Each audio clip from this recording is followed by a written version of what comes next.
Hello friends, welcome back to our channel. Today in this video we will discuss RRB NTPC 2025 exam question of 8 September third shift. तो दोस्तों आज के इस video में हम आज के यानी थर्ड शिफ्ट के क्वेश्चन को डिस्कस करेंगे जो कि आपका RRB NTPC यूजी के एग्ज़ाम में जो कि पूछा गया है। तो चलिए वीडियो को शुरू करते बिना किसी देरी के।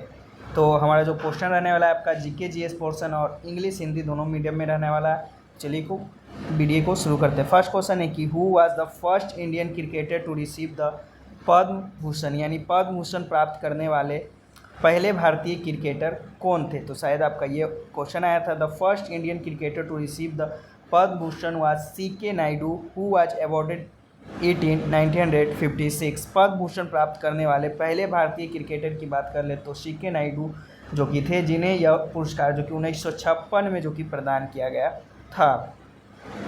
CK Naidu serve as India's first captain in test cricket. CK Naidu जो कि टेस्ट क्रिकेट में भारत के पहले कप्तान के रूप में जो कि अपनी सेवाएं दी। At that time the Padma Bhushan was second highest civilian award in India. उस समय जो कि पद्म भूषण भारत का दूसरा सर्वोच्च नागरिक सम्मान जो कि था। तो CK नायडू जो कि ऑप्शन में दिया गया होगा आपका, तो राइट आंसर हो जाएगा। नेक्स्ट है आपका कि when did Sanjay Malhotra becomes the governor of RBI, यानी संजय मल्होत्रा RBI के गवर्नर कब बने थे। तो Malhotra was appointed as the revenue secretary in December 2022 and during his tenure he implemented a new income tax रिजीमे।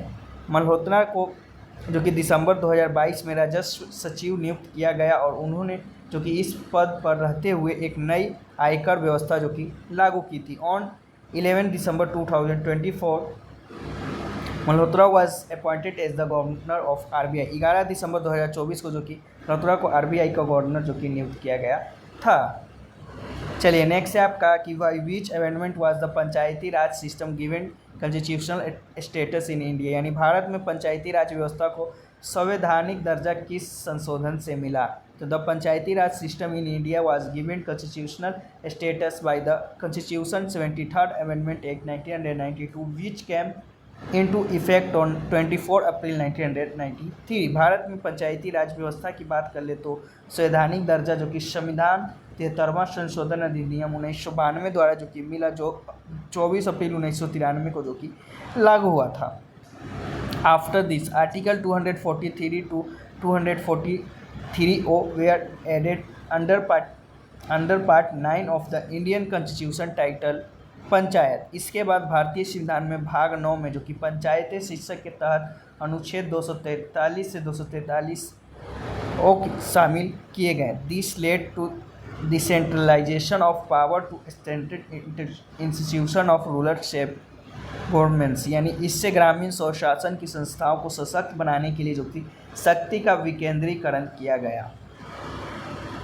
Next है आपका which island group is mainly located in the eastern and southern part of India, यानी भारत के पूर्वी और दक्षिणी भाग में मुख्य रूप से कौन सा द्वीप जो कि समूह स्थित है। In the eastern and southern part of India the Andaman and Nicobar island are mainly located, यानी भारत में पूर्वी और दक्षिणी भाग में मुख्य रूप से अंडमान और निकोबार द्वीप समूह जो कि स्थित है। They are an archipelago situated in the Bay of Bengal toward the south east of India. यह एक द्वीप समूह है जो बंगाल की खाड़ी में भारत के दक्षिण पूर्व की ओर जो कि स्थित है। नेक्स्ट क्वेश्चन है आपका what was introduce under the Indian council act of 1909, यानी मोर्ले मिंटो रिफॉर्म्स, यानी 1909 में जो कि भारतीय परिषद अधिनियम मोर्ले मिंटो सुधार के अंतर्गत जो कि क्या आया। The Indian council act of 1909 introduce separate electorates of for Muslim based on religion, यानी 1909 में भारतीय परिषद अधिनियम जो कि मार्लो मिंटो सुधार जो कि आया, जिसने धर्म के आधार पर मुसलमानों के लिए पृथक निर्वाचन मंडल की जो कि शुरुआत की। Under this act Muslim member were to be elected only by Muslim voter. इस अधिनियम के तहत मुस्लिम सदस्यों को केवल जो कि मुस्लिम मतदाताओं द्वारा जो कि चुना जाता था। चलिए नेक्स्ट क्वेश्चन है आपका what was introduce in Pitt's India act of 1784। 1784 के पिट्स इंडिया एक्ट में जो कि क्या आया था। तो the Pitt's India act of 1784 established British government control over the administrative and political function for the east India company. 1784 के Pitt's India act ने ईस्ट इंडिया कंपनी के प्रशासनिक और राजनीतिक कार्यों पर जो कि ब्रिटिश सरकार का नियंत्रण स्थापित किया। Under this act a board of control were created and the companies territories were declared as British possession. इसके तहत एक नियंत्रण बोर्ड का जो कि गठन हुआ और कंपनी के क्षेत्रों को ब्रिटिश संपत्ति घोषित किया गया। This act introduce the system of dual government in India dividing power between the British crown and the company. इस अधिनियम ने भारत के दोहरे शासन की शुरुआत की, जिससे ब्रिटिश क्राउन और कंपनी के बीच जो कि शक्तियों का बंटवारा हुआ। Eventually this led to end of company rule in 1858 और अंत 1858 में कंपनी के शासन का जो कि अंत हुआ। चलिए नेक्स्ट है आपका which is a major government organisation in India that generate electricity from the thermal power as well as the other sources.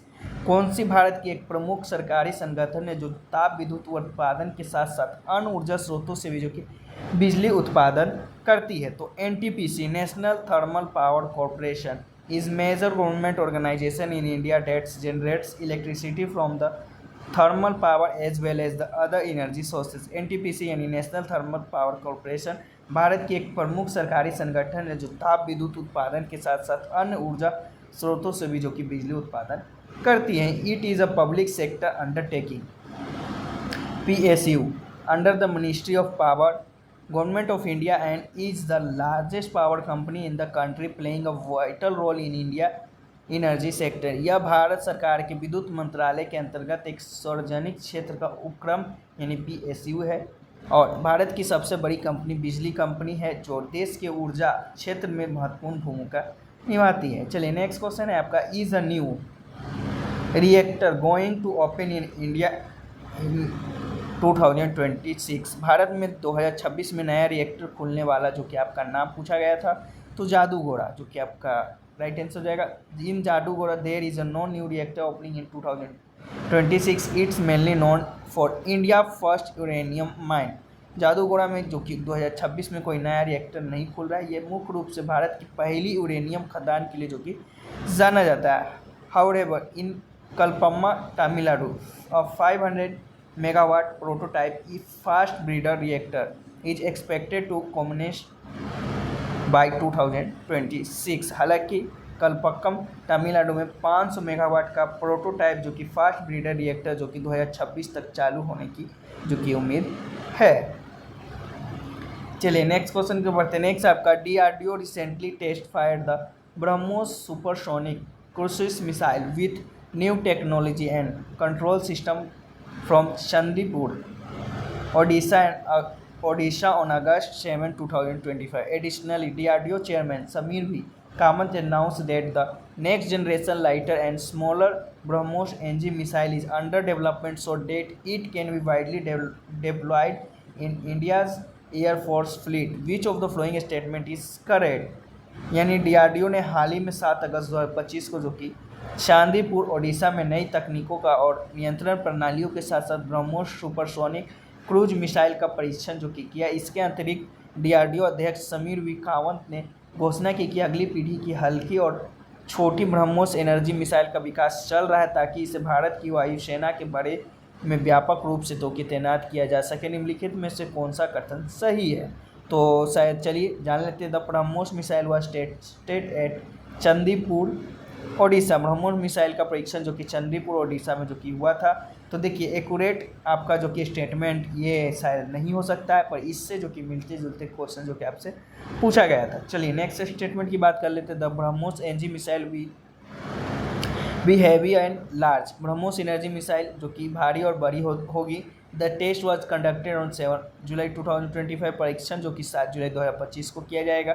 The development of BrahMos energy missile has not yet started. यानी BrahMos energy missile का जो कि विकास अभी शुरू नहीं हुआ है। तो आपका देखिए एक ऑप्शन है आपका on 7 August 2025 DRDO tested the successfully tested the BrahMos supersonic cruise missile and new technology and control system from Chandipur Odisha. DRDO ने 7 अगस्त 2025 को चंडीपुर ओडिशा से नई तकनीकों और नियंत्रण प्रणालियों को जो कि साथ ब्रह्मोस सुपरसोनिक क्रूज मिसाइल का जो कि सफल परीक्षण किया है। तो आपका ये ऑप्शन जो कि राइट आंसर हो जाएगा। वहीं अदर ऑप्शन जो कि आपका इनकरेक्ट हो जाएगा।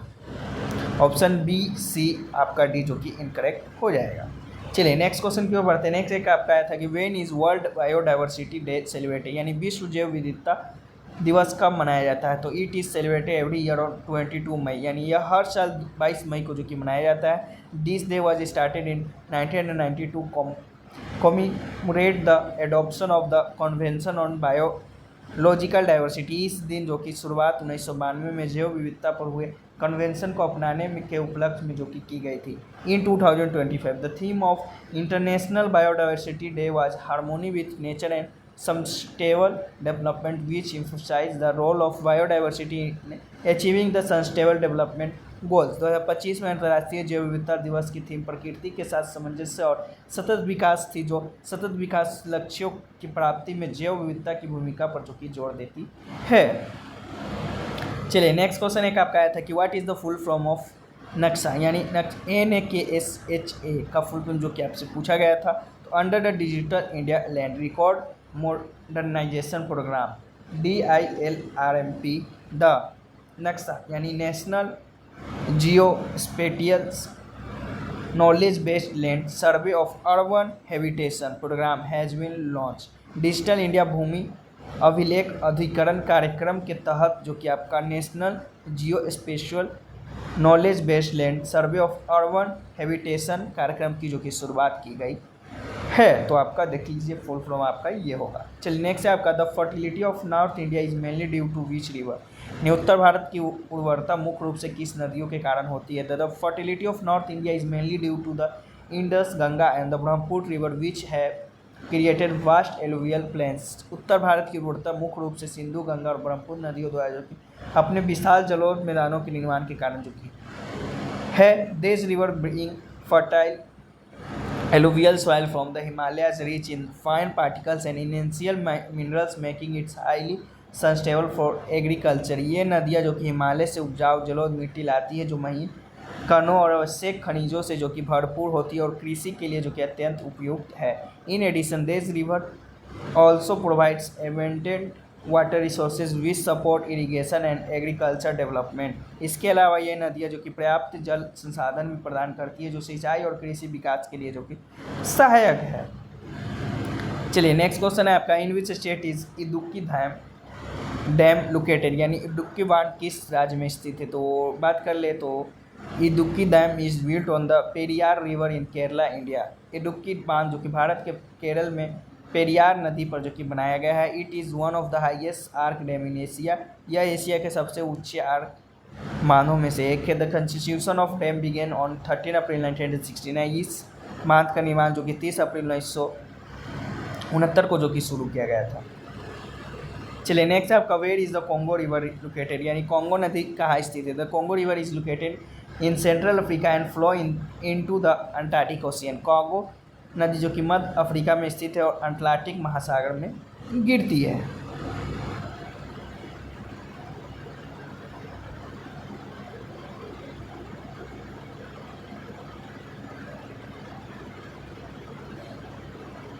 चलिए नेक्स्ट क्वेश्चन की ओर बढ़ते हैं। नेक्स्ट आपका who is the health and family welfare minister is a cabinet minister in the Delhi government. Delhi सरकार में कैबिनेट मंत्री के रूप में स्वास्थ्य एवं परिवार कल्याण मंत्री कौन है। तो doctor Pankaj Kumar Singh has will elected as the MLA of from Vikaspuरी Assembly Constituency 31 in the National Capital Territory of Delhi। Doctor Pankaj Kumar Singh जो कि राष्ट्रीय राजधानी क्षेत्र दिल्ली की विकासपुरी विधानसभा क्षेत्र 31 से जो कि विधायक निर्वाचित हुए हैं। तो डॉक्टर पंकज कुमार जो कि आपका राइट आंसर हो जाएगा। He is currently serving a cabinet minister in the Delhi government holding the portfolio of health and family welfare transport and informational technology. यह वर्तमान में दिल्ली सरकार में कैबिनेट मंत्री के रूप में जो कि स्वास्थ्य एवं परिवार कल्याण परिवहन तथा सूचना प्रौद्योगिकी विभाग का जो कि दायित्व संभाल रहे हैं। चलिए नेक्स्ट है आपका which post was created by the government of India 1858 after the revolt of 1857। 1857 के विद्रोह के बाद भारत का अधिनियम 1858 द्वारा कौन सा पद जो कि आया? The government of India act 1858 introduce the post of viceroy bringing India under the direct control of the British crown. 1857 विद्रोह के बाद जो कि भारत सरकार अधिनियम 1858 द्वारा जो कि वायसराय का पद जो कि आपका आया था, जिसमें भारत शासन ब्रिटिश क्राउन के सीधे नियंत्रण में आ गया। तो वायसराय जो कि आपका राइट आंसर हो जाएगा। चलिए नेक्स्ट है आपका how can a file restore from the recycle bin, यानी रिसाइकिल बिन में फाइल वापस लाने के लिए क्या करते हैं? तो there is no direct shortcut key to restore a file from recycle bin. You need to open the recycle bin, select the file, right click on it and choose the restore option. Recycle bin में file वापस पाने का कोई भी direct shortcut जो कि नहीं है। आपको रिसाइकिल बिन खोलकर फाइल चुननी होगी और उस पर राइट क्लिक करके जो कि रिस्टोर विकल्प चुनना होगा। चलिए नेक्स्ट क्वेश्चन है आपका which river flow towards the west, यानी पश्चिम दिशा में बहने वाली नदी कौन सी है? तो in India server river flow westward primarily the Narmada, Tapti, मही एंड साबरमती। भारत में कई नदियां जो कि पश्चिम की ओर बहती है और जिनमें मुख्य रूप से नर्मदा, ताप्ती, माही और साबरमती जो कि शामिल है।